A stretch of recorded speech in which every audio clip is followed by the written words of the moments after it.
Continuer à en parler avec vous, Karine Durand, spécialiste météo. Les incendies qui se multiplient aux États-Unis, il n'y a pas une seule cause, elles sont multiples. Comment on explique ce phénomène? Alors oui, des causes effectivement vraiment multiples. Déjà, on a beaucoup parlé des vents de Santa Ana. Il faut savoir que ces vents-là sont très courants à cette époque de l'année, sauf que là, ils ont quand même soufflé à 160 km/h, ce qui est exceptionnel. Alors comme Ramzy l'a dit, justement, ces vents ont vraiment faibli ces dernières heures. Ils vont s'accentuer à nouveau à partir de dimanche soir, lundi et jusqu'à mercredi au moins.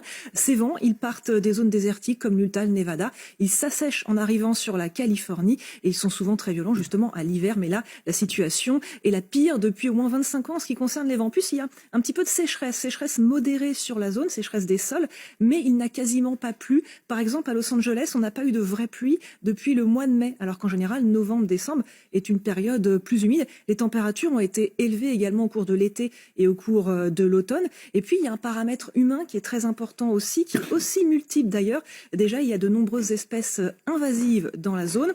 La végétation est très abondante, car en 2022-2023, il a beaucoup plu. Du coup, elle a explosé cette végétation. Et maintenant, eh bien, elle brûle. Il y a des arbres qui ont été plantés là où il n'y avait pas d'arbres avant. Et puis, il y a aussi surtout une urbanisation explosive dans la zone. Plus d'humains, plus d'infrastructures, ça donne plus de risques d'incendie, évidemment. Ces feux ne sont pas naturels. Il n'y a pas eu de foudre pour les déclencher.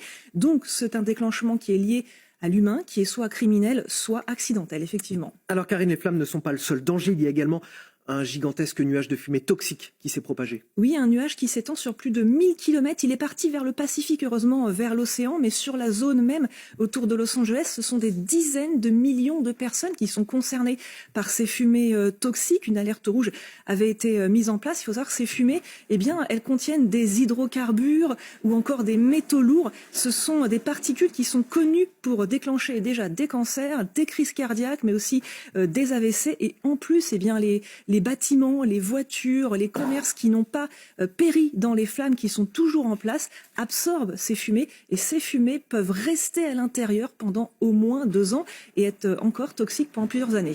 Merci beaucoup Karine Durand pour ces précisions bien